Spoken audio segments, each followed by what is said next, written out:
ಜಿ5 ಇರುವಾಗ ನೀವು ನಿಮ್ಮ ನೆಚ್ಚಿನ ಶೋಗಳನ್ನ ಎಂದಿಗೂ ಮಿಸ್ ಮಾಡಿಕೊಳ್ಳುವುದಿಲ್ಲ. ಅದು ಸಂಪೂರ್ಣ ಉಚಿತವಾಗಿ. ಮಗ, ನಾನಿವತ್ತು ಕೆಲ್ಸಕ್ಕೆ ಹೋಗ್ತಾ ಇದ್ದೀನಿ.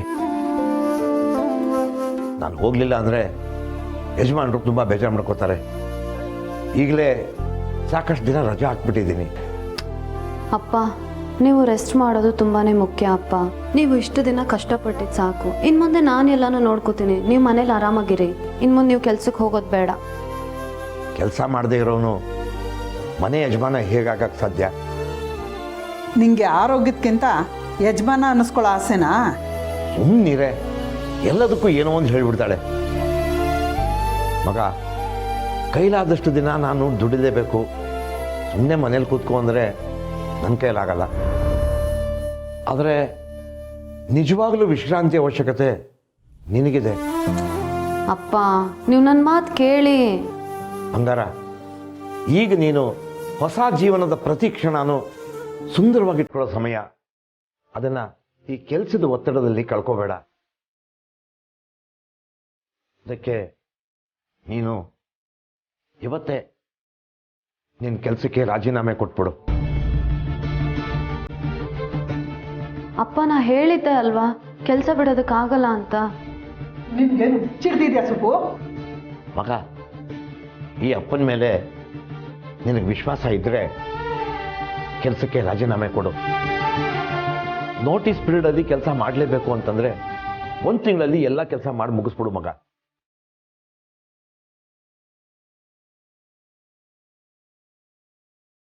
ನನ್ನ ಮಾತನ್ನ ಕೇಳ್ತೀಯ ಅಲ್ವಾ?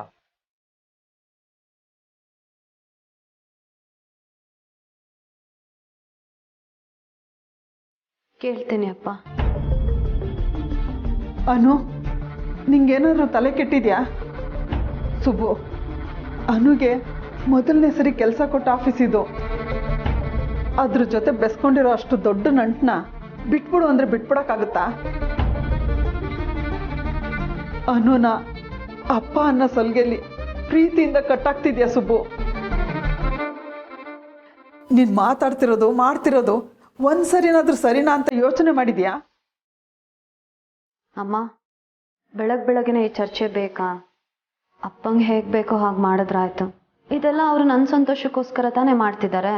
ಸುಮ್ಮನಿರು. ಅಪ್ಪ, ಹೊರಡೋಣವಾ? ನೋಡು, ನಿಮ್ಮಮ್ಮ ಆಗಲೇ 2 ಡಬ್ಬಿ ರೆಡಿ ಮಾಡಿ ಇಟ್ಟಿದ್ದಾಳೆ. ನಿನಗೊಂದು, ನನಗೊಂದು. ಥ್ಯಾಂಕ್ಸ್ ಕಣೆ ಪುಷ್ಪ. ಇವತ್ತೇ ನೋಡು, ನಿಮ್ಮಮ್ಮ ಏನು ಹೇಳಿಸ್ಕೊಳ್ದೆ ಇಬ್ಬರಿಗೂ ಡಬ್ಬಿ ರೆಡಿ ಮಾಡಿರೋದು.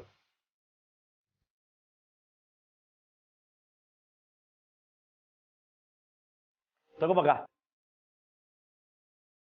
ನಡಿ. ಬಾಯ್ ಅಮ್ಮ.